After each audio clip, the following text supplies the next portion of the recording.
அவ்வளோதான். ஷூட்டிங் நடத்த மாட்டேன்னு சொல்கிறதுக்கு அது எதுக்கு ஒரு அமைப்பு? நான் ஷூட்டிங்கை நடத்தி காட்டுறேன், வேலை செஞ்சு கொடுக்குறேன், ஒரு 2 நாள் கழிச்சு பணம் கொடுன்னு சொன்னால் உண்மையான தொழிலாளி.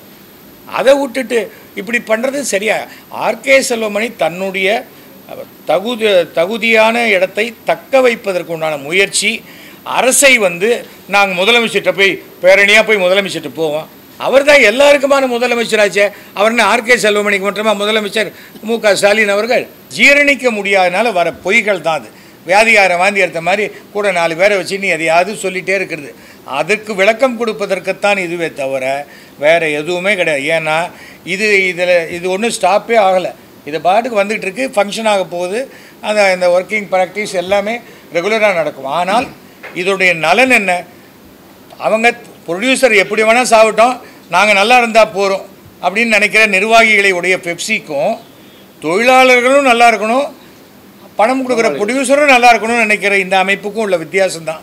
அது செல்வமணியால் ஏற்றுக்கொள்ள முடியவில்லை. பெப்சி தலைவர் என்ன சொல்லியிருக்காரு, இந்த சங்கம் டுபாக்கூர் சங்கம் அப்படின்னு இருக்காரு. அதே மாதிரி நீங்கள் ஆளை செலெக்ஷன் பண்ணும்போது தயவுசெய்து அப்படி பண்ணிடாதீங்க. இது தமிழ்நாட்டுக்கும் தமிழ் தயாரிப்பு தயாரிப்பு சங்கத்துக்குமே இது ஒரு அசிங்கமாயிரும்.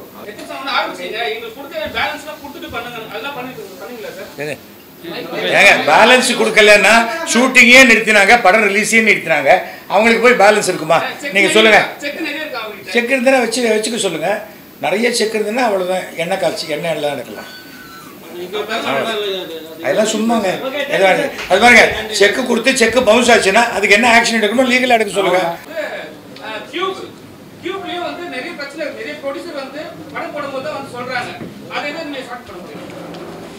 புக் மை ஷோவோட நாங்கள் பேசிகிட்டு இருக்கோம் சார்.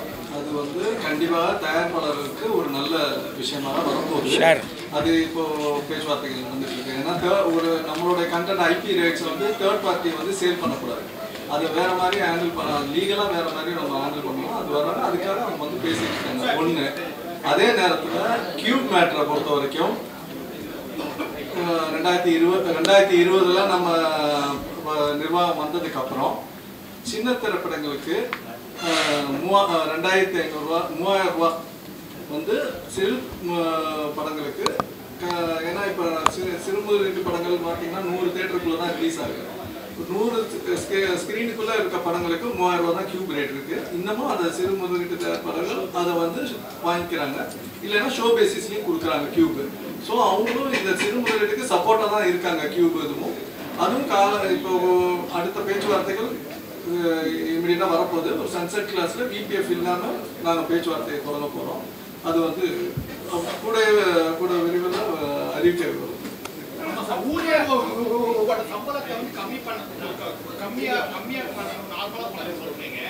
ஆனா ஹீரோக்களோட சம்பளம் மட்டும் நாளுக்கு நாள் இன்க்ரீஸ் ஆகிட்டே இருக்கு.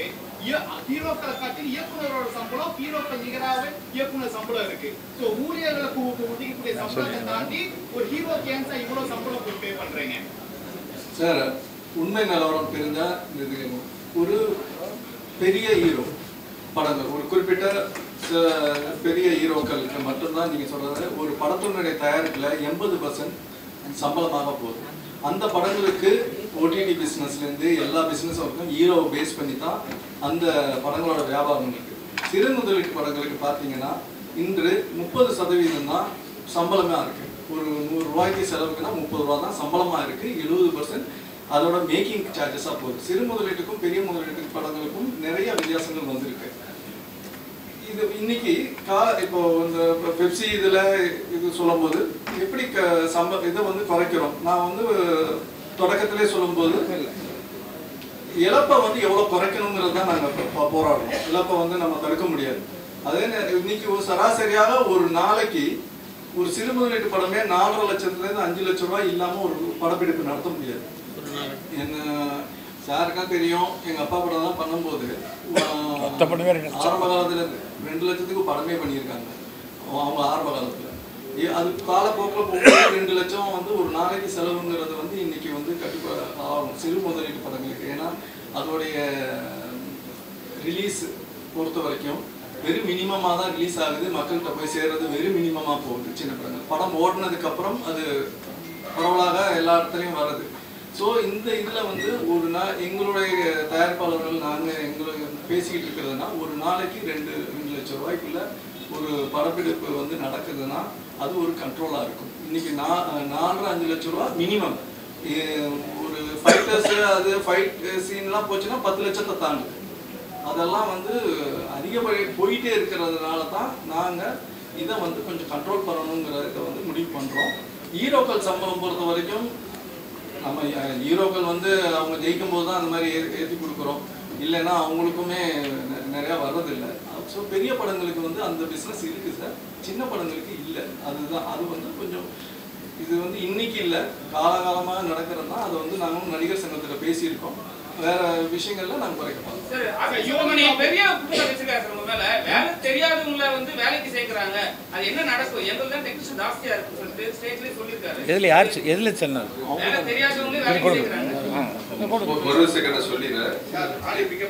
இந்த அமைப்பு ஆரம்பிச்ச உடனே நான் கூட்டமைப்பு நிர்வாகிகள் கிட்ட சொன்னது முக்கியமான இது ஒண்ணுதான். ஏன்னா பெப்சி தலைவர் என்ன சொல்லியிருக்காரு, இந்த சங்கம் டுபாக்கூர் சங்கம் அப்படின்னு இருக்காரு. அதே மாதிரி நீங்க ஆளை செலக்ஷன் பண்ணும்போது தயவுசெய்து அப்படி பண்ணிடாதீங்க. இது தமிழ்நாட்டுக்கும் தமிழ் தயாரிப்பு தயாரிப்பு சங்கத்துக்குமே இது வந்து ஒரு அசிங்கமாயிரும். அதனால மினிமம் பேசிக்கா எல்லா கேட்டகரி இப்போ 15 கேட்டகரி செலக்ட் பண்ணியிருக்காங்க. பாபு கிட்ட நான் இன்ஸ்ட்ரக்ஷன் படி சொன்னது, நிர்வாகிகிட்ட சொன்னது, நாசரி சார் சொன்னது, எல்லாருக்கிட்டையுமே அதை ஸ்பெசிஃபிக்கா சொன்னது. மினிமம் 50% அவங்க பேசிக்கா ஒர்க்கிங் எலிஜிபிலிட்டி இருக்கணும். நாளைக்கு நம்ம ப்ரொடியூசர்ஸ்க்குள்ள யாரா ஷூட்டிங் ஸ்பாட் போயிட்டு வச்சுக்கிட்டு சும்மா வச்சு அவங்க சம்பளம் கொடுக்கக்கூடாது. அதனால அதுக்கான பிரியாரிட்டியை ஃபர்ஸ்ட் ஸ்டேஜா நீங்க செயல் பண்ணி இண்டஸ்ட்ரிக்கு கொடுங்க ப்ரொடியூசர் கவுன்சிலுக்கு. செகண்ட் உள்ளதை வந்து ஹோல்ட் பண்ணிக்கங்க அப்படின்னு சொல்லி தான் பண்ணிருக்கு. இந்த 15 கிராஃப்ட்லயும் இப்போ எலிஜிபிள் கேட்டகரி பர்சன்ஸ் இருக்கிறாங்க. ஒரு செகண்ட் இல்லை சார், இப்போ எங்கள் டப்பிங் யூனியன் இருக்குல்ல, அந்த டப்பிங் யூனியனில் 300 மெம்பர்ஸ் இருக்காங்க. எங்களுடைய டப்பிங் யூனியன் இது வேண்டாமா, எங்களுடைய டப்பிங் யூனியனில் 300 மெம்பர்ஸ் இருக்காங்க. ஃபோட்டோகிராஃபர் யூனியனில் அவங்களுக்கு மெம்பர்ஸ் இருக்காங்க. அந்த யூனியனே எங்களோட சேர்ந்து அஃபிலியேட் ஆயிடுச்சு. அதுதான் கூட்டமைப்பு. கூட்டமைப்பு உறுப்பினர்களை சேர்க்காது. கூட்டமைப்பு பல சங்கங்களை ஒன்றிணைக்கக்கூடிய ஒரு விஷயம். அப்போது ஏற்கனவே ஒர்க் பண்ணிட்டு இருக்கிற டெக்னீஷியன்ஸ் எல்லாம் இருக்காங்க. அவங்க எப்படி வேலை தெரியாத இருப்பாங்க? ஒருவேளை தகுதி இல்லாத இடத்துலேருந்து செல்வமணி வந்ததுனால அவருக்கு இப்படி தோணுதோ என்னமோ, மற்றபடி வாய்ப்பே கிடையாது. இதில் ஏன் ஆல்ரெடி அதுதான் நடந்துக்கிட்டு இருக்கு. நாங்கள் அது சார் சார் இருக்கு, அவங்களுக்கு வேலை உண்டு. ஆமாம் கண்டிப்பாக இருக்குது சார், இருக்குது. நான் வந்து படித்தது diploma in mechanical engineering, post diploma refrigeration. 17 வயசில் ஸ்டில் ஃபோட்டோகிராஃபராக ஒர்க் பண்ணேன். நான் 11 வயசுலேருந்து எங்கள் அப்பா எனக்கு ஃபோட்டோகிராஃபி கற்றுக் கொடுத்தார். அப்போ நான் ஃபோட்டோகிராஃபி படிக்கலை, சொல்லிக் கொடுக்கப்படுறது. கேமராமேன் வின்சென்ட் மாஸ்டர்கிட்டேருந்து எவ்வளோ பேர்கிட்ட நான் கூட கேமரா பக்கத்தில் நின்றுருக்கேன். சவுண்டு சுவாமிநாதன் கிட்டே நின்று கற்றுட்ருக்கேன். எல்லாம் கற்றுட்ருக்கோம். விஷயம் தெரியணும்னு தான் சொல்கிறோம். இப்போ இன்றைக்கி மிச்சல் கேமராவில் ஒர்க் பண்ணவங்களுக்கு திடீர்னு இந்த கேமரா பார்த்தா, என்கே விஸ்வநாதன் எவ்வளோ பெரிய கேமராமேன், அவர்கிட்ட சொல்லுவார், இந்த வீடியோ கேமராக்கு நீ தான்ப்பா எனக்கு குரு அப்படிம்பார். அவர் அவுட்டோரில் டூயல் ஷாட் எடுத்து தமிழ்நாட்டில் முதல் கேமராமேன் அவர். கல்யாணராமன் பார்த்தீங்கன்னா ஒரு சாங் அவுட்டோரில் ஊட்டியில் 1 நிமிஷத்துக்கு கிளைமேட் மாறும், அதை அவ்வளோ பர்ஃபெக்டாக எடுத்தவர். தவிர வந்து இப்போ அந்த கேமரா எடுக்கிறாங்க, அதில் ஒன்று வந்து 3.5 லட்ச ரூபா இருக்கலாம். இதோ இவர் ஒரு செல்ஃபோனில் எடுக்கிறாரு. குவாலிட்டி என்ன? 4K. அந்த 4K இருக்கா? குவாலிட்டி சரியாக இருக்கா? ஃபோக்கஸ் சரியாக இருக்கா? லைட்டிங் சரியாக இருக்கா? அவ்வளோதானே. ஒவ்வொருத்தரும் ஒவ்வொரு விதமான விஷயம். தவிர வந்து அவங்களால இந்த ஜீரணிக்க முடியாதனால வர பொய்கள் தான் அது. வியாதிகார வாந்தி எடுத்த மாதிரி கூட 4 பேரை வச்சு நீ எதையாவது சொல்லிகிட்டே இருக்கிறது. அதுக்கு விளக்கம் கொடுப்பதற்குத்தான் இதுவே தவிர வேறு எதுவுமே கிடையாது. ஏன்னா இது ஒன்றும் ஸ்டாப்பே ஆகலை. இது பாட்டுக்கு வந்துகிட்டு இருக்கு, ஃபங்க்ஷன் ஆக போகுது. இந்த ஒர்க்கிங் ப்ராக்டிஸ் எல்லாமே ரெகுலராக நடக்கும். ஆனால் இதோடைய நலன் என்ன? அவங்க ப்ரொடியூசர் எப்படி வேணால் சாப்பிட்டோம், நாங்கள் நல்லா இருந்தால் போகிறோம் அப்படின்னு நினைக்கிற நிர்வாகிகளை உடைய பெப்சிக்கும், தொழிலாளர்களும் நல்லா இருக்கணும், பணம் கொடுக்குற ப்ரொடியூசரும் நல்லா இருக்கணும்னு நினைக்கிற இந்த அமைப்புக்கும் உள்ள வித்தியாசம்தான். அது செல்வமணியால் ஏற்றுக்கொள்ள முடியவில்லை. ஒரு நிமிஷம் இன்னொரு விஷயத்தையும் மைக்கில் பேசு. இன்னைக்கு ஒரு 25,000 தொழிலாளர்கள் இருக்காங்க மற்ற அமைப்புகள். அத்தனை பேருமே ஆக்ஸ்போர்ட் யூனிவர்சிட்டியிலையும் விஸ்காமும் படிச்சுட்டா வந்து வேலைக்கு பண்ணிட்டு இருக்காங்க. இத்தனை வருஷம் இல்லையே சார். இதில் எத்தனை பேர் புதியவர்கள் வந்திருக்காங்க சார்? இதில் எத்தனை பேர் பயிற்சி எடுத்துட்டு அதுக்கப்புறம் திறன் மிக்கவர்கள் அனுபவசாலிகள்லாம் வேலை செய்கிறாங்க சார். சார் இன்னொரு விஷயம் சொல்கிறேன், ஒரு உதாரணத்துக்காக இங்கே சொல்கிறேன். ஒரு ஒரு பேர் அமைப்பீங்க, ஒரு வாய்ஸ் யூனியன்ல ஒரு நிர்வாகி, முக்கிய நிர்வாகி, தலைமை நிர்வாகி, அவருடைய மகன் அதே சங்கத்துல வந்து மெம்பரா இருக்காங்க. அவர் வந்து ஒரு படத்துல கதாநாயகனா நடிக்கிறாரு. அவருக்கு டப்பிங் பேச வரல, ஆனா அவர் வந்து சீனியர் மெம்பர். அவருக்கு இன்னொரு மெம்பர் டப்பிங் பேசினார். மதியழகன் அப்படின்னு ஒரு நபர் வந்து அந்த பையனுக்கு டப்பிங் பேசினார், ஹீரோவுக்கு. அந்த மதியழகன் வந்து டப்பிங் ஆர்டிஸ்ட் மெம்பர். அவர் வந்து முறைகேடுகளை கேள்வி கேட்டாருன்னு சங்க நீக்கம் செஞ்சுட்டாங்க. டப்பிங் பேச தெரியாத அந்த சங்கத்தினுடைய நிர்வாகியின் மகன் இன்னைக்கு சீனியர் மெம்பரா உட்கார்ந்துருக்காரு, லைஃப் மெம்பரா. டப்பிங் பேச தெரிஞ்ச கேள்வி கேட்ட திறமைசாலி சங்க நீக்கம் செய்யப்பட்டிருக்கு. இவ்வளவுதான் வித்தியாசம் சார். இங்க வந்திருக்காங்க, நிறைய பேருக்கு அனுபவம் இருக்கு சார். வந்து ரொம்ப முக்கியமா ஆரம்ப நாள்லயே வந்து டிஎஃபிசி நிர்வாகிகள் வந்து எங்களுக்கு சொன்ன விஷயம், நீங்க ஒரு பெருமுயற்சிக்காக எங்ககிட்ட ஆதரவு கேட்டு வந்திருக்கீங்க. இங்க இந்த ஆதரவை நாங்க எத்தனையோ சங்கடங்களுக்கும் நடுவுல நாங்க புதியவர்களுக்கு ஆதரவு கொடுக்கணும்ன்ற காரணத்தினால இந்த ஆதரவு கருத்தை நீட்டுறோம். ஆனால் எந்த நிலையிலையும் எங்களுக்கு அது வந்து ஒரு பின்னடைவை ஏற்படுத்திடாம, தலைக்குனிவை ஏற்படுத்திடாம பாத்துக்க வேண்டியது உங்க பொறுப்புன்னு. அந்த பொறுப்பு அவங்க சொன்னதை இன்னைக்கும் நாங்க உறுதியா இந்த ஆடிஷன்ஸ் வச்சு சார், எத்தனை இடத்துல சங்கங்கள்லாம் ஆடிஷன் வச்சு இன்னைக்கு தொழிலாளிகள் எடுத்திருக்காங்க. ஏற்கனவே இருக்கிற பேரமைப்புகள்ல நீங்க அப்ளிகேஷன் கொடுக்குறீங்க, நிர்வாகம் எப்படி தேர்ந்தெடுக்குன்னு தெரியாது. திடீர்னு புதிய உறுப்பினர்கள் சேருவாங்க. 10,000 15,000 15,000 20,000 ஆச்சு, 20,000 25,000 தொழிலாளிகள் ஆச்சு. இத்தனை பேர் ஆடிஷன் எடுத்திருக்காங்க சார், டாக்குமெண்ட் இருக்கா சார்? ஆனா இங்க சங்கங்கள்ல இந்த கூட்டமைப்பை சேர்ந்த சங்கங்கள்ல சேர்ந்து இருக்கிற ஒவ்வொருத்தருக்கும் ஆடிஷன் ரிப்போர்ட் இருக்கு, ஆவணப்படுத்தப்பட்டிருக்கு. அவங்களை கூப்பிட்டு அவங்களுக்கு பயிற்சி இருக்கா, தேர்ச்சி இருக்கா, ஆர்வம் இருக்கா, அவங்களால திறமையை வளர்த்துக்க முடியுமா? ஏபிசி கேட்டகரி பிரிச்சிருக்கோம். இவங்க நேச்சுரலி டேலண்டட், இயல்பிலேயே இவங்களுக்கு திறமை இருக்கு, இவங்க அனுபவம் மிக்கவங்க, இவங்களுக்கு பயிற்சி கொடுத்தா இவங்க முன்னாடி வருவாங்க அப்படின்றதெல்லாம் பார்த்து வந்தவங்க எல்லாரையும் சேர்த்துடல. ஆடிஷன் ரிப்போர்ட் எங்ககிட்ட ஆவணப்படுத்தப்பட்டிருக்கு. ஷார்ட் ஃபிலிம்ஸ்ல ஒர்க் பண்ணவங்க இருக்காங்க, ஷார்ட் ஃபிலிம்ஸ்ல ஒர்க் பண்ணவங்க இருக்காங்க, எத்தனையோ வெப் சீரிஸ் ஒர்க் பண்ணவங்க இருக்காங்க, ஊடகங்கள்ல வந்து சார் லட்சமா பணம் கொடுத்து சேர்க்க முடியாதவங்க எத்தனையோ பேர் இருக்காங்க. இந்த ஆவணப்படுத்தப்பட்ட விஷயத்தை இந்த நொடி எங்களால காமிச்சிட முடியும். இப்ப நீங்க சொல்ற அந்த 25,000 30,000 அமைப்பு இருக்கிற அந்த அமைப்புல இருக்கிற தொழிலாளிகளுக்கு எல்லாம் இப்படி ஆடிஷன் எடுத்து முறையை ஆவணப்படுத்தப்பட்டு சேர்க்கப்பட்டிருக்காங்களா? இல்லையே சார். அப்படி இருக்கும்போது இங்க வந்த புதியவர்கள் நாளைக்கு நிச்சயம் நல்லா பண்ணுவாங்கன்னு நம்புறோம்.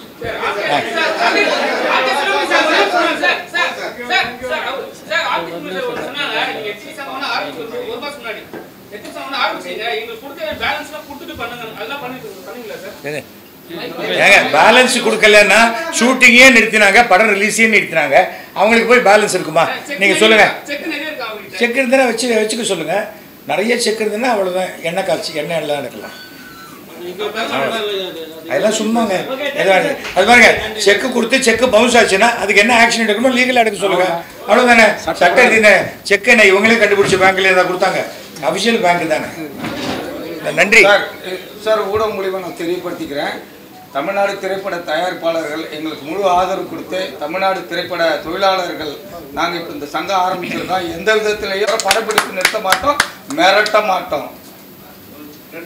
இந்த தமிழ் திரைப்பட தொழிலாளர்கள் கூட்டமைப்பு மற்றும் தயாரிப்பாளர்கள் சங்கம் இது இணைந்து நடத்தக்கூடிய இந்த பிரஸ் மீட்டோடைய முக்கிய நோக்கம் என்னன்னா, ஆர்கே செல்வமணி அவரால் நியாயப்படுத்த முடியாத விஷயங்களுக்கு நம்ம மேலே அவதூறு பரப்பி அடிக்கடி ப்ரெஸ் மீட் கொடுக்குறார். அது என்ன உண்மைன்னு உங்களுக்கு தெரியணும், மக்களுக்கு தெரியணும், திரைப்பட தயாரிப்பில் திரைப்பட இண்டஸ்ட்ரியில் இருக்கக்கூடிய தொழிலாளர்களுக்கு தெரிய வேண்டும். அதற்காகத்தான் இந்த மீட்டிங். இதுக்கு மேலே ஒன்றும் இல்லை. ஒரு இடத்துல எத்தனை இண்டஸ்ட்ரி வேணால் வரல. முதல்ல அமேசான் வந்தது, அதுக்கப்புறம் இன்னொரு ஒவ்வொரு ஆப் டிஃப்ரெண்ட் ஆப்ஸ் வருது. ஃபஸ்ட்டு நிக்கிகாமின்னு ஒரு கேமரா வந்தது தமிழ்நாட்டில், ஃபஸ்ட்டு வந்த டெலிவிஷன் கேமரா, அது நான் தான் ஆப்ரேட் பண்ணேன். அதற்கு பிறகு இத்தனை கேமராஸ் வந்திருக்கு. அதெல்லாம் எப்படி வரலாம், அது எப்படி வரலாம் யாரும் கேட்கல. ஃபஸ்ட்டு ஷூர் மைக் மட்டும்தான் வந்தது. அதுக்கப்புறம் இன்றைக்கி எத்தனையோ மைக்ஸ் வந்துருச்சு. இங்கே இருக்குது பட்டன் மைக் இருக்குது, அங்கேருந்து ரெக்கார்ட் பண்ணுற மைக் இருக்குது, எவ்வளவோ இருக்குது. ஆனால் இந்த பெப்சியை பற்றி சொன்னார் யாரெல்லாம் துவங்கினார்கள் என்று. ஆனால் அந்த பெப்சின்னு அது வந்து film federation of South India, அதை வந்து பெப்சின்னு சுருக்கி பெயர் வைத்தது என்னுடைய அப்பாவும் திரு எம்பி சீனிவாசன். எங்கள் அப்பா எஸ்பி வெங்கட்ராமன் மாண்புமிகு முதலமைச்சர் அப்பா பேரில் தான் ஒரு தெரு, எங்கள் தெருவுக்கு அந்த பெயர் வச்சிருக்கிறார். அந்த காரணம் சினி டெக்னீஷியன் அசோசியேஷனில் எங்கள் அப்பா வாஸ் த செக்ரட்டரி. ஸோ எல்லோரும் உழைச்சி தான் வந்திருக்கு. சினிமாங்கிறதே தனிப்பட்ட ஒரு ஆளுடைய ஒரு விஷயமே இல்லை, அது ஒரு கூட்டு முயற்சி. அதை முதல்ல தெரிஞ்சுக்கணும். என்னால் தான் நீ அப்படின்னா சொல்கிறவனுக்கு அழிவு காலம் வந்துருச்சுன்னு அர்த்தம். இதான் அடிப்படையான ஒரு விஷயம். தவிர வந்து பாக்கெட்லேருந்து பணம் எடுத்து 24 கிராஃப்ட்டுக்கு கொடுக்குறது தயாரிப்பாளர். அந்த பணம் வாங்குறவன் நீ யாருக்கு எவ்வளோ பணம் எடுத்து கொடுக்கணும்னு சொல்கிறதுக்கு எந்த உரிமையும் கிடையாது. கொடுக்குற பணம் உனக்கு சரியாக இருந்தால் வேலை செய், இல்லையா வெளியில் போயிடணும். ஒரு 5000 ரூபாய்க்கு ஒரு வேலை ஒரு தொழிலாளி செய்கிறாருன்னா அதே வேலையை 2000 ரூபாய்க்கு அதை விட திறம்பட இன்னொரு தொழிலாளி செய்தால் அதை வைத்துக்கொள்வதற்கு பணம் போடக்கூடிய முதலாளிக்கு அதிகாரம் உண்டு. அதான் அரசியலமைப்பு சட்டம் சொல்லுது. அதை தாண்டி ஆர்கே செல்வமணி சொல்கிறதெல்லாம் கேட்குறதுக்கு இங்கே யாரும் கிடையாது. ஆர்கே செல்வமணி இன்னைக்கு பெப்சி தலைவரானதே தவறான முறை. ஏன்னா பெப்சியில் யார் தலைவராக முடியும் என்றால் அவர்கள் வந்து இந்த 24 கிராஃப்டில் ஒரு நிர்வாகியாக இருக்கணும். பெப்சி இவன் ஆர்கே செல்வமணி வந்து டைரக்டருடைய யூனியனில் நிர்வாகி கிடையாது, அவர் ஆலோசகர். அப்போ ஆலோசகர் எப்படி தலைவராக வர முடியும்? அதுவும் எலெக்ஷன் நடந்து வரணும், தேர்ந்தெடுக்கப்படக்கூடாது பெப்சியில். முதல்ல அதை யாராவது கோர்ட்டுக்கு போய் கொஸ்டின் பண்ணால் ஆர்கே செல்வமணியுடைய பதவியே அடித்தளம் ஆட்டம் கண்டுவிடும். தவறும் வந்து அந்த பையனூரில் இத்தனை நிலம் கொடுத்து அதை பொது பயன்பாட்டுக்கு பயன்படுத்தணும் அரசாணை இருக்கும்போது அங்கே ஸ்டூடியோ கட்டி வாடகை கொடுத்து கோடிக்கணக்கில் பணம் சம்பாதிச்சு அதில் ஊழல் நடந்திருக்கிறது என்று இப்போ குறிப்பிடப்பட்டு விட்டது. இப்போ அடுத்தது அந்த கேஸ் எடுத்தால் அதற்கும் கணக்கே இல்லாத பணத்தில் வருமானத்தை எப்படி கொண்டு வந்ததுன்னு ஆர்கே செல்வமணி தான் சொல்லணும். தவறும் ஆர்வி உதயகுமார் பேசுகிறாரு, அவங்க பேசுகிறாருங்கிறதெல்லாம் இது வந்து ஒன்றும் ஆடியோ ரிலீஸ் ஃபங்க்ஷனில் நம்மளே மடித்து போட்ட ஷாலை கொண்டு வந்து திருப்பி போட்டு திருப்பி எடுத்துன்னு போயிட்டு திருப்பி போட்டு இதெல்லாம் பண்ணுறதுக்கு அந்த மாதிரி விளையாட்டெல்லாம் இது கிடையாது. இது ஃபஸ்ட்டு புரிஞ்சுக்கணும். 1.5 லட்ச ரூபா கொடு, நீ 1.5 லட்ச ரூபா கொடுத்து நீ பேசலாம் அப்படிங்கிறாங்க. ரோட்டில் போகிறவன் வரவன்னு திருப்பி திருப்பி அதே வார்த்தையை சொல்கிறாங்க. ஏன் சொல்கிறாங்கன்னா அப்படிப்பட்டவர்களை சேர்த்த யூனியன்லாம் இருக்குது. பொட்டி கடைக்காரன், பீடா கடைக்காரன், நம்ம வீட்டு கார் டிரைவர், சமயக்காரி பையன் எல்லாரையும் சேர்த்து வச்சு எலெக்ஷன் வந்தால் நான் 150 ஓட்டில் ஜெயிப்பேன், யாரும் எங்களை அசைக்க முடியாதுன்னு சொல்கிறவங்கலாம் இருக்காங்க. நான் எந்த ரேஞ்சில் நான் இதில் பேசுகிறேன்னா, நான் என் கெரியர் ஆரம்பித்ததே சினிமாவில் ஸ்டில் ஃபோட்டோகிராஃபர் ஆரம்பித்து நான் ஒரு 3 படம் ஒர்க் பண்ணேன். அப்புறம் எடிட்டர், அப்புறம் அசிஸ்டன்ட் டைரக்டர், ஸ்கிரிப்ட் ரைட்டர், அப்புறம் சினிமாட்டோகிராஃபி. அது தமிழ்நாட்டினுடைய முதல் தொலைக்காட்சி தொடர் 7 உலக நாடுகளில் எடுத்த படத்துக்கு நான் தான் சினிமாட்டோகிராஃபர். ஏன்னா நான் தான் ஹீரோ, அதனால தான். அடுத்தது வந்து சவுண்ட் மிக்சிங், சவுண்ட் ரெக்கார்டு. இத்தனை டெக்னீஷியன் நான் கிட்டத்தட்ட 12 யூனியனில் லைஃப் மெம்பராக இருக்கேன். ஆனால் நான் இந்த யூனியனில் தான் இருக்கணும், இந்த யூனியன்லாம் இருக்கக்கூடாதுன்னு சொல்லக்கூடாது. ஒரு யூனியனில் நிர்வாகியாக இருக்கக்கூடியவர் இன்னொரு யூனியனில் நிர்வாகியாக இருக்கக்கூடாது, அவ்வளோதான். அது ஒரு கான்ஃப்ளிக்ட் ஆஃப் இன்ட்ரெஸ்ட். இப்போ இந்த யூனியன் தயாரிப்பாளர் சங்கம் பின்னாடி இருந்து இயக்கட்டும், என்ன தப்பு? எப்போ உனக்கு இந்த தயாரிப்பாளர் சங்கம் வேண்டாம், வருஷத்துக்கு 20 படம் எடுக்கிற தயாரிப்பாளர்கள் போகிறோன்னு பெப்சி வெளில போயிடுச்சோ, அப்புறம் வருஷத்துக்கு 250 படம் எடுக்கிற இந்த தயாரிப்பாளர் சங்கம் யாரோடு இருந்தால் என்ன, யாரை வச்சு ஆரம்பித்தா உங்களுக்கு என்ன? நீங்கள் பேசவே கூடாது. உனக்கு பிடிக்கல வெளில போயிட்டேன், அப்புறம் நாங்கள் யாரோட பேசணும், நாங்கள் யாரோட இருக்கணும்? கதிரேசன் தான் இதை இயக்கிட்டு போட்டோமே. கதிரேசன் யார்? அவரும் ரெகுலராக படம் எடுக்கிறவர். நீ யாருக்கு முதல்ல யாருக்கு நீ குடைச்சல் கொடுத்த? கதிரேசனுடைய படத்தோட டப்பிங் 3 மணிக்கு இருக்கிறத எப்படி நீ ஸ்டாப் பண்ண? அன்றைக்கி கதிரேசன் படத்தை ஸ்டாப் பண்ணாங்க. அப்போ நான் சொன்னேன், ஒரு 1/2 hour டைம் கொடுங்க, எங்களுடைய டப்பிங் ஆர்டிஸ்ட் யூனியன்லேருந்து நாங்கள் கொடுக்குறோம். தாசரதி சொன்னார், என்ன வாய்ஸோ அதே வாய்ஸுக்கு ஈக்குவலண்ட்டாக கொடுக்குறோன்னார். ஆனால் அவர் தான் சொன்னார், இல்லை ஏதோ உணர்ச்சி வசப்பட்டு செல்வமணி ஏதோ பண்ணுறாரு, அதுக்காக அந்த தொழிலாளர்களை நம்ம பாதிக்க விடக்கூடாதுன்னு. அந்த பெரிய மனசு பணம் போடுறவனுக்கு இருக்குது, பணம் வாங்குறவங்களுக்கு இல்லைன்னா யாருக்கு நஷ்டம்? அதை முதல்ல புரிஞ்சுக்கணும். நாம் வந்து தொழில் கொடுக்குறோம். உன்னை நானாக படம் எடுக்க சொன்னேன் அப்படின்னா, உன்னை நானாக வேலைக்கு வர சொன்னேன். ஒரு சின்ன சம்பவம் சொல்கிறேன். டிவிஎஸ் கம்பெனி ஒரு இடத்துல ரொம்ப நசிஞ்சு போச்சு. என்ன பண்ணுறதுன்னு தெரியல, கம்பெனியை லாக் அவுட் பண்ணலான்ட்டு இந்த ஓனர் வந்து பேசுகிறாரு. ஐயா லாக் அவுட் பண்ணாதீங்கய்யா, இல்லை உங்களுக்கெல்லாம் சம்பளம் கொடுக்கறதுக்கு எங்கிட்ட இல்லை, கம்பெனியை மூடுறதா தான் இருக்கும். இல்லை வேணாங்க, நாங்கள் 2 மாதம் சம்பளம் இல்லாத வேலை பார்க்குறோம், கம்பெனியை பழைய நிலைமை கொண்டு வரலான்னு அத்தனை தொழிலாளர்கள் சொன்னபோது அவங்க மறுபடியும் சொல்கிறாங்க, சம்பளம் இல்லாத வேலை வாங்குறது எங்களுக்கு சரியாக இருக்காது, ஒரு 6 மாதம் உங்களுக்கு 50% சேலரி கொடுக்குறோம், அதுக்குள்ளே எவ்வளோ இம்ப்ரூவ் ஆகுதோ ஒரு வருஷத்துக்குள்ளே அனைத்து தொழிலாளர்களுக்கும் ஃபுல் சேலரி கொடுத்து அந்த 6 மாதம் கொடுக்க முடியாத சேலரியும் கொடுத்து இன்றைக்கி கம்பெனி வேர்ல்டு லெவலில் பெரிய லெவலில் இருக்குது இன்றைக்கி. ஏனென்றால் தொழிலாளர்களும் முதலாளி நல்லா இருந்தால் தான் நினச்சா தொழிலாளர்கள் நல்லா இருக்க முடியும். படமே எடுக்கலைன்னா நீ யாரை வச்சு எங்கே போய் வேலை செய்வ? ஒரு எலக்ட்ரீஷியன் சாதாரணமாக காலையிலேருந்து ராத்திரி வரைக்கும் வேலை செய்கிறாரு, அவருக்கு 800 ரூபா சம்பளம் அப்படின்னு சொன்னால் ஒரு வீட்டில் அந்த எலக்ட்ரீஷியன் தன் செலவில் தான் போய் காஃபி சாப்பிட்டு வரணும், தன் செலவில் தான் டீ சாப்பிட்டு வரணும், தன் செலவில் தான் போய் லஞ்சு சாப்பிட்டு வரணும், தன் வீட்டில் தன்னுடைய செலவில் தான் கிளம்பி வரணும். ஆனால் சினிமா அப்படி இல்லை. வீட்டுக்கு வண்டி அனுப்பிச்சு கூட்டிகிட்டு வந்து இட்லி, வடை, பூரி, பொங்கல், 2 விதமான சட்னி இது, அதில் 2 திட்டு அந்த ப்ரொடக்ஷன் பாய்க்கு, என்னது இது 2 வகை தான் போட்டிருக்க அப்படின்னு இத்தனையும் வாங்கிட்டு லஞ்சு வெஜிடேரியன் நான் வெஜிடேரியன் எல்லாம் கொடுத்து வெளியில் வாங்குகிற சம்பளத்தை விட அதிகமாக கிடைக்குது. அப்படிப்பட்ட ஒரு முதலாளிகளுக்கு நீ வந்து அதை உப்பிட்ட வரை உள்ளளவும் நினை அப்படின்னு சொல்லுவாங்க. அது வெறுமனே உப்பு மட்டும் கொடுக்கல, அவங்க சம்பளத்தெல்லாம் கொடுத்து அதற்கு மேலே இவங்க வெளில போய் சாப்பிட்டு வந்தால் லேட் ஆகிடுமே அப்படிங்கிற ஒரு எண்ணத்தில், நல்ல எண்ணத்தில் பண்ணப்படுவது என்ன ஆயிடுச்சு, எக்ஸப்ஷனெல்லாம் ரூலாக்கி ஒரு 3 இடத்துல எங்கேயுமே மனிதாபிமானமே பார்க்க மாட்டாங்க. ஒன்று சுடுகாடு, 6000 ரூபா வச்சா பணம் வேகும்பா அப்படின்னா என்ன செய்வான் அவன்? அதை இது அடமானம் வச்சு இருக்கிறவன் செத்து அந்த பணத்தை கட்டி அந்த பணம் அது நல்லபடியாக போய் அமைச்சிடலாம் அப்படின்னு. 2வது கல்யாணம், இந்த வெள்ளி சொம்பு கட்டுக்கலைன்னா மாப்பிள்ளை தாலி கட்ட மாட்டாராம். சரி போடு, அதை ஒத்துட்டு அதை கொண்டு சொம்பை கொடு, அப்புறம் பிடிச்சி உள்ளே போடுறான், வேறு விஷயம். 3வது சினிமா, கவலையே பட மாட்டேன். ஒன்று எடுக்க சொன்னேன் நான், படம் துட்டை கொடு, துட்டை வச்சுட்டு பண்ணு. நான் இந்த படம் ரிலீஸ் ஆகிடுச்சுன்னா ரிலீஸ் ஆகிடுது போது நாளைக்கு அப்புறம் இந்த ஆள் எங்கே போடுவாருன்னு தெரியல அப்படிங்கிற கண்டிஷன் இருந்தால் பரவாயில்ல. அதுவும் அந்த டிஐ கம்பெனி பண்ணது பெரிய அயோக்கியத்தனம். அப்படிப்பட்ட டிஐ கம்பெனியை நம்ம தயாரிப்பாளர்கள் நாங்கள் இனிமேல் அங்கீகரிக்க மாட்டோம் சொல்கிறதுக்கு எல்லா ரைட்ஸும் இருக்குது. ஒரு 25,000 ரூபாய்க்காக 3 கோடி ரூபா வாங்குகிற சம்பள படத்தை எடுத்துக்கிற அங்கே கிட்டத்தட்ட அந்த டிஐக்கு கிட்டத்தட்ட 5 லட்சமாவது நம்ம கொடுப்போம். ஆமாம், 5 லட்சத்தில் லாஸ்ட் மினிட்ல நான் 25,000 ரூபா குறைச்சிக்கிறேன்னா அவன் என்ன பண்ணிருக்கணும்? நியாயமானவனாக இருந்தால் தன் பணத்துலேருந்து 25,000 ரூபா பணத்தை அந்த பெப்சிக்கு கட்டிட்டு இந்த ஒர்க்கை பண்ணியிருக்கணும்.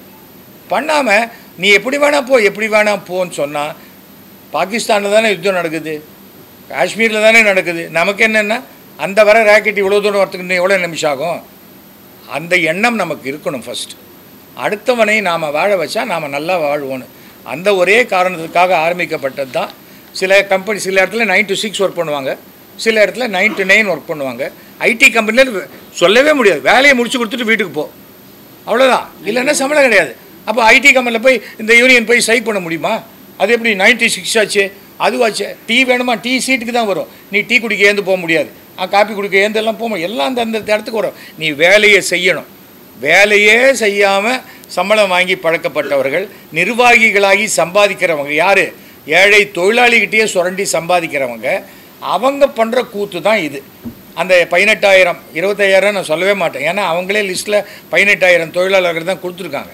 அப்படி இருக்கும்போது அந்த 18,000த்தில் வேலை பார்க்குற 10,000 பேரையும் வேலை இல்லாமல் அடிக்கக்கூடிய ஒரே ஆள் ஆர்கே செல்வமணி. ஃபஸ்ட்டு இதான். அவர் தயாரிப்பாளராக இருந்தவர். அவர் இப்போ இன்றைக்கி வந்த உடனே தொழிலாளருக்காக குரல் கொடுக்கணுன்னா நியாயமான குரல் கொடுக்கணும். இதே இந்த நம்முடைய இந்த கூட்டமைப்பு தொழிலாளர்கள் நலனையும் 100% பாதுகாக்கும், அதே சமயம் தயாரிப்பாளர்களுடைய நலனையும் 100% பாதுகாக்கும். அதில் எந்த விதமான மாற்று கருத்தும் கிடையாது. ஆனால் இதனுடைய முக்கியத்துவம் தமிழ் திரைப்பட சினிமாவை பொறுத்த வரைக்கும் திரைப்படங்களில் முதல் உரிமை தமிழ் திரைப்பட தயாரிப்பாளர் சங்கத்துக்கும். அதற்கு பிறகு பெப்சியில் ரொம்ப ரேட் அதிகமாக இருக்குது, நீங்கள் வாங்க, நீங்கள் எங்களுக்கு ஒர்க் பண்ணுங்கன்னு சொன்னால் அது யாராக இருந்தாலும், நடப்பு தயாரிப்பாளர் சங்கத்தில் கூட அவனே 100 கோடிக்கு இருக்கிறான், அதுக்காக 20 கோடி தூக்கி சாக்கடையில் போடணுமா? அவசியம் இல்லையே. அந்த 20 கோடியை அவர் மிச்சம் படுத்தணுன்னா இங்கே வரேன்னா வரட்டும், அவருக்கும் வேலை செய்வோம். அதே போல் சின்ன திரையில் இருக்கக்கூடிய எந்த அமைப்புக்கும் நம்ம வேலை செய்வோம். இப்போது நமக்கு ஆளே வரமாட்டேன்னு நினச்சாங்க, கணபதி தெரு, சின்ன தெரு, இந்த ஆஃபீஸு, கமலகண்ணன் ஆஃபீஸ் சின்னதுன்னாங்க. ஆனால் 5000 பேர் வந்திருக்காங்க, இன்னும் 3000 பேர் வெயிட்டிங். எல்லோரும் தொழில் தெரிந்தவர்கள், தொழில் கற்றுக்கிறதுக்கு வரல. இந்த பீடா கடைக்காரன் ரோட்டில் போகிற அவங்களெல்லாம் நாங்கள் சேர்க்கலை. நாங்கள் தொழில் தெரிந்தவர்கள் மட்டும்தான் சேர்த்துருக்கோம். தொழில் தெரிந்தவர்கள் மட்டும் வேலைக்கு போவாங்க. சில பேர் கேட்டாங்க 10ஆம் தேதி வச்சுட்டு வைக்கல அவங்கள நடத்த. இல்லை அமைச்சர் தேதி கிடைக்கல, அவ்வளோதான் விஷயம். நாளைக்கு ஷூட்டிங் போகிறாங்க, நாளைக்கு ஷூட்டிங் போகிறது நம்மக்கிட்ட என்ன ஆள் போகிறாங்க. 14ஆம் தேதி அவர் ஷூட்டிங் நிறுத்திட்டோம், 14ஆம் தேதி எங்கள் ஷூட்டிங் நடத்தி காட்டுவோம். இங்கே அவ்வளோதான். ஷூட்டிங் நடத்த மாட்டேன்னு சொல்கிறதுக்கு அது எதுக்கு ஒரு அமைப்பு? நான் ஷூட்டிங்கை நடத்தி காட்டுறேன், வேலை செஞ்சு கொடுக்குறேன், ஒரு 2 நாள் கழிச்சு பணம் கொடுன்னு சொன்னால் உண்மையான தொழிலாளி. அதை விட்டுட்டு இப்படி பண்ணுறது சரியா? ஆர்கே செல்வமணி தன்னுடைய தகுதியான இடத்தை தக்க வைப்பதற்கு உண்டான முயற்சி. அரசை நாங்கள் முதலமைச்சர்கிட்ட போய் பேரணியாக போய் முதலமைச்சர்கிட்ட போவோம். அவர் தான் எல்லாருக்குமான முதலமைச்சராச்சே. அவர்னு ஆர்கே செல்வமணிக்கு மட்டுமா முதலமைச்சர்? மு.க. ஸ்டாலின் அவர்கள் தான் எங்களுக்கெல்லாம் முதலமைச்சர் இல்லையா? அவர்கிட்ட போய் இதான் நியாயம் சொல்ல தவிர இந்த யூனியன் தமிழக அரசால் அங்கீகரிக்கப்பட்ட இந்த கூட்டமைப்பு இது. இதில் இருக்கிற யூனியன் எல்லாமே தமிழக அரசால் அங்கீகரிக்கப்பட்ட யூனியன். நான் 30 வருஷமாக தமிழ்நாடு சின்னத்திரை வாய்ஸ் ஆர்டிஸ்ட் யூனியன் நாங்கள் ஆரம்பித்து 10 வருஷம் ஆச்சு. நான் நிறுவன தலைவர், தாசரதி இப்போ செக்ரட்டரி. 30 வருஷமாக தமிழ்நாடு சின்னத்திரை நடிகர்கள் சங்கம் அது நான் நடத்திக்கிட்டு இருக்கேன். நான் தான் நிறுவன தலைவர். அப்போவே சொன்னாங்க அது இருக்கே அது இருக்கேன், அது இருந்தானே இது இருந்தானே, அது பாட்டுக்கு அது இது பாட்டுக்கு இது. ஒரு வருஷத்துக்கு 4 லட்சம் இன்ஜினியரிங் ஸ்டூடெண்ட்டு வெளில வராங்க. நீங்கள் எவ்வளோ பேர் வந்தாலும் நாங்களே வேலை செய்வோம் 95 வயசு வரைக்கும்னு யாராவது சொல்ல முடியுமா? எல்லா இண்டஸ்ட்ரியிலையும் ரிட்டையர்மெண்ட் இருக்குது, இதில் இல்லையா? பெப்சியில் இருக்க தொழிலாளர்கள் யாருக்கெல்லாம் வேலை இல்லைன்னு நினைக்கிறீங்களோ நீங்கள் கேளுங்க. முதல்ல பணம் கட்டியிருப்பீங்களா 3 லட்ச ரூபா 5 லட்ச ரூபா, என் பணத்தை திருப்பி கொடு, நான் வெளியில் போகிறேன், கார்டை ஒப்படைக்கிறேன்னு சொல்லுங்கள். பெப்சியால் திருப்பி கொடுக்க முடியாது. இப்போ சொல்லுவாங்க இவர் தூண்டி விட்டார் பாரு நாள் அப்படிம்பாங்க. ஆனால் அதான் உண்மை. உனக்கு இன்றைக்கே பணம் இல்லைன்னா நீ கட்டின பணம் இருக்குல்ல இத்தனை வருஷம், அதுக்கு இன்ட்ரெஸ்ட் என்னாச்சு? கிட்டத்தட்ட 20 வருஷமாக கட்டியிருப்பேன் 3 லட்ச ரூபா. 20 வருஷம் முன்னாடி கட்டினேன்னா அந்த 3 லட்ச ரூபாய்க்கு இன்றைக்கி என்ன வேல்யூ? அதை கொடுக்கணும்ல. அதனால் இது யாருக்கும் போட்டியான விஷயம் இல்லை, கையடக்கமான யாருக்காவது வேணும்னா பெரிய கம்பெனியில் போய் வாங்கினவங்க பெரிய கம்பெனியில் வாங்க போகிறாங்க. தாஜ் ஹோட்டலில் போய் சாப்பிட்றோம், தாஜ் ஹோட்டலில் சாப்பிட போகிறோம். இப்போ ரோடு கடையில் சாப்பிட்றோம், ரோடு கடையில் சாப்பிட போகிறோம். இன்ஃபேக்ட் ரோடு கடை இட்லி தாஜ் ஹோட்டல் இட்லியோட இன்னும் நல்லாயிருக்கும், செலவு குறைச்சி. அதுதான் எங்களோடது, இதுதான் மேட்ரு. அதனால் இதில் வேறு இன்னும் பெரிய இது அடிப்படையான விஷயங்கள் நிறையா. அவர் என்ன வேணால் கம்ப்ளைண்ட்ஸ் எல்லாம் சொல்வார். இதில் இருக்கக்கூடிய இதில் சங்கங்கள் சொல்கிறேன்: ஒளிப்பதிவாளர்கள் சங்கம், வாய்ஸ் ஆர்டிஸ்ட் யூனியன், நடனக்கலைகள் சங்கம், இயக்குநர்கள் சங்கம், எடிட்டர்கள் சங்கம், ஒளிப்பதிவாளர்கள் சவுண்ட் இன்ஜினியரிங், மேக்கப் சங்கம், costumer, art director, set assistant, lightman, இசைக்கலைஞர்கள் சங்கம், அப்புறம் அதர் டெக்னீஷியன்ஸ் எல்லாம் தே ஆர் கம்மிங். ஏன்னா இது நடக்காதுன்னு சொல்லியே நம்புறவங்க ஜாஸ்தி தானே. அதனால் ஒரு வேளை நடக்க ஆரம்பித்தப்போ போய் சேர்ந்துக்கலாம் அப்படின்னு நினைக்கிறவங்க இருக்காங்க. ஸோ இப்போது எங்களுக்கு நாங்கள் ஸ்டாப் பண்ணி வச்சுருக்கோம். இல்லை கொஞ்சம் வெயிட் பண்ணுங்கள், முதல்ல வந்தவங்களுக்கு நம்ம ப்ரியாரிட்டி கொடுப்போம் அப்படின்னு சொல்லி we will start the shooting. இந்த 15ஆம் தேதி குரு பயிற்சி. அது முடிஞ்ச உடனே எந்தெந்த தயாரிப்பாளர்கள் விருப்பப்படுறாங்களோ, அது என்ன குரு பயிற்சியெல்லாம் பார்ப்பீங்களான்னு பணம் போடுறவன் என்ன வேணால் பார்ப்பான். குரு பயிற்சி பார்ப்பான், சனி பயிற்சி பார்ப்பான், எல்லாத்தையும் தான் பார்ப்பான். அதை எப்படி நீ பார்க்கலன்னு சொல்ல? அவன் காசு போடுறவனை பற்றி நீ நம்ம யோசிக்கவே முடியாது. எடுக்கிற படம் எப்படியா வேணா இருக்கலாம், ஆனால் தயாரிப்பாளர்கள் பாக்கி வைக்காமல் கொடுக்கறதுக்கு நாங்கள் ஏற்பாடு பண்ணோம். அதே போல் இங்கே இருக்கிற தொழிலாளர்கள் அவங்க ஆனஸ்ட்டாக மனதார வேலை செய்கிறதுக்கு உண்டான உதவிகளை செய்வோம். அன்றைக்கி ஒரு கிரேன் வந்தது, 24 பேர் வரணும், அகிலா கிரேன்னு பேர். ஆனால் இன்றைக்கி ஒரு 10,000 ரூபாய்க்கு கொடுத்தீங்கன்னா அது பாட்டுக்கு ஒரு ட்ரோன் எல்லாத்தையும் ஷூட் பண்ணிட்டு போய்டுறது. அப்போ நீ அதைத்தான் எடுத்துன்னு வரணும், அதுதான் வேணும். ட்ரோன் அப்படியே காலு கிடுக்கில் போய் திருப்பி வெளில வருது. அகிலா கிரேன் காலு கிடுக்கில் போச்சுன்னா ஆர்டிஸ்ட் மேலே போய்டுவார். எப்படி முடியும்? அது நம்ம டெக்னாலஜி வந்துடுச்சு, அதுக்கேற்ற மாதிரி நம்மளை அடாப்ட் பண்ணிக்கணும். ஆனால் சினிமா என்பது நான் சென்சார் போர்டில் இருக்கும்போது சொன்னேன், எல்லா ப்ரொடியூசரையும் அழிக்கிற மாதிரி கத்திரிக்கோலை வச்சுட்டு எப்படி வெட்டலான்னு பார்க்காதீங்க. தயாரிப்பாளர்களுக்கு இங்கே வரலன்னா இந்த இந்த இதுக்கு சென்சார் போர்டுக்கே வேலை இல்லை. எது நியாயமோ அதை செய்யணும்னு சொல்லுவேன். அதே போல் தயாரிப்பாளர்கள் இல்லை என்றால் 24 கிராஃப்ட்டும் கிடையாது. அப்புறம் வீட்டில் தான் எலக்ட்ரீஷியன் வேலை இருக்குதான்னு பார்க்கணும், நான் உங்கள் வீட்டில் கால் டிரைவராக வரேனான்னு பார்க்கணும், அவ்வளோதான். என் படத்தில் இது நடந்தது. சில தயாரிப்பாளர்கள் கொஞ்சம் அளவு கடந்த பாசம். என்னுடைய படத்துக்கு ஒரு டப்பிங் ஆர்டிஸ்ட்டுக்கு மகாலட்சுமின்னு ஒரு வேலை போட்டிருக்கோம். ஹீரோயினுக்கு பேசுகிறாங்க. இந்த வேறு யூனியன்லேருந்து ஒருத்தர் வந்தார், எங்கள் யூனியனில் இருக்கிற ஆர்டிஸ்ட் போடலையாண்ணா, இல்லைங்க இந்த ஆர்டிஸ்ட் சூட்டபுளாக இருக்குது அப்படின்னா, இல்லை நாங்கள் அவங்கள எங்கள் யூனியனில் நீக்கிட்டோண்ணா, பரவாயில்ல சேர்த்துக்காங்க அப்படின்னேன். இல்லை இவங்க போடக்கூடாது அப்படின்னா, போடக்கூடாதுன்னு சொல்கிறல்ல, இந்த படத்துக்கு 3.5 கோடி ரூபா, முரளி தான் ப்ரொடியூசர், எனக்கு வந்து 3.5 கோடி ரூபா கொடு, அப்போவும் மகாலட்சுமி வாய்ஸோடு தான் இந்த படத்தை உனக்கு கொடுப்பேன், அதுக்கு பிறகு இந்த வாய்ஸை மாற்றிட்டு நீ வேறு வாய்ஸை போட்டுக்கோ. ஆனால் இது தான் இன்னொரு படி ஏறினாங்க. அடுத்த படி ஏறினா நான் போலீஸில் கம்ப்ளைண்ட் கொடுத்துருவேன், இந்த ஸ்டூடியோ ராத்திரி 9 மணி வரைக்கும் நான் புக் பண்ணியிருக்கேன், இறங்கு கீழே அப்படின்னு. உடனே அவங்க தலைவருக்கு ஃபோன் பண்ணாங்க, அவங்ககிட்ட ஏன்பா உனக்கு வம்பு, கிளம்பி வா அப்படின்னா. ஒரு காஃபி வச்சுருக்கேன், நான் டப்பிங் பேசுகிறேன், ப்ரொடக்ஷன் பாய் போடலையேங்கிறேன். என் காஃபியை நான் விட்டு நான் குடிக்கிறதுக்கு நான் எதுக்கு ஒரு பாய் போடணும்? நம்ம வீட்டில் பண்ணுவீங்களா சொல்லுங்கள்? எதுக்காக அடுத்தவன் காசில் குளிர் காயிறதோ, அடுத்தவன் காசில் கும்மி அடிக்கிறதோ எப்படி சரியாக வரும்? நமக்கு வராது. நான் இன்னி வரைக்கும் ஒரு படத்துலையும் கன்வீனியன்ஸ் வாங்கினது கிடையாது, எனக்கு அசிஸ்டன்ஸ் கிடையாது, எதுவுமே கிடையாது, நல்லா தான் இருந்திருக்கேன். அதுக்கு சொல்கிறேன், நீ அடுத்தவன் காசுக்கு ஆசைப்படாத வரைக்கும் நம்ம நல்லா இருப்போம். ஆனால் தொழிலாளிகளுடைய உழைப்பை அப்படியே நிறுத்தி மிரட்டி அந்த 14ஆம் தேதி அன்றைக்கி நான் பண்ண மாட்டேன், நான் பண்ணாத ஆரம்பத்துலேயும் திருப்பி பாருங்க, பெப்சி தான் வேலை செய்ய மாட்டேங்கிறாங்க. நாங்கள் யாருமே தொழில் கொடுக்க மாட்டேன்னே சொல்லலை, பெப்சி சொல்கிறாங்க. அதுக்கு முக்கிய காரணம் ஆர்கே செல்வமணி, அவ்வளோதான். ஆர்கே செல்வமணி தன் பதவியை தக்க வைக்கிறதுக்கும் தான் செய்த ஊழல்களை மறைப்பதற்கும் அரசின் பார்வையில் நான் நல்லவனாக இந்த அரசுக்கு காட்டிக்கொள்வதற்கும், ஏன்னா அவரை எந்த அரசை சேர்ந்தவர்னு எல்லாருக்கும் தெரியும், அப்படி இருக்கக்கூடியவர் இதை அரசியலாக்க பார்க்க முயற்சி செய்கிறார். எந்த அமைப்பு சினிமாவுக்கு வந்தாலும் அந்த அமைப்புக்கு அரசு ஆதரவு தேவை, இதில் கட்சியெல்லாம் கிடையாது. இந்த தேர்தலையே எத்தனையோ பேர் எத்தனையோ கட்சியில் இருக்கலாம், அது ஓட்டு போடும்போது தான் தெரியும், அது வரைக்கும் இல்லை. ஆனால் இதை எல்லாத்தையும் அரசியலாக்கணும் பார்க்கணும், நான் மட்டும் பேசுவேன்னு பார்க்கணும், அதெல்லாம் சரியான வாதமே கிடையாது.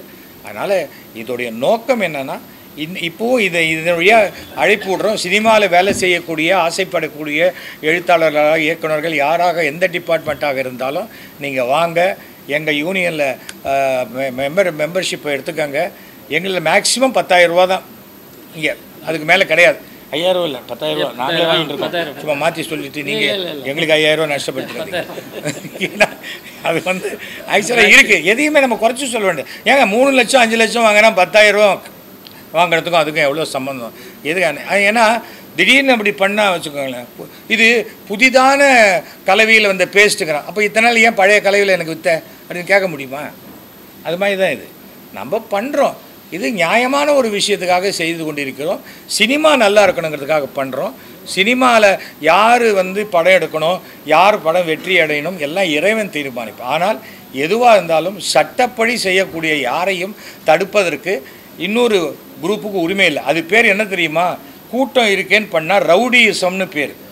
அந்த ரவுடியிசம் இங்கே செல்லாது. அதுவும் தமிழ் திரைப்பட தயாரிப்பாளர்கள்கிட்டையும் அந்த ரவுடியிசம் செல்லாது. இந்த நம்முடைய புதிய கூட்டமைப்பிலையும் அது செல்லாது என்பதை தெரிவித்துக்கொள்ள ரொம்ப பெரிய பேட்டியாக கொடுத்துட்டோம். நீங்கள் ஒவ்வொருத்தர் தலைப்பிலையும் நீங்கள் எடுத்து போட்டுக்கலாம். கொஸ்டின்ஸ் ஏதாவது இருந்தால் சம்மந்தப்பட்டவங்களை கேட்டால் அப்படியே பேசிடுவாங்க. ஏந்தேருந்து வந்து பேசுகிறத விட அது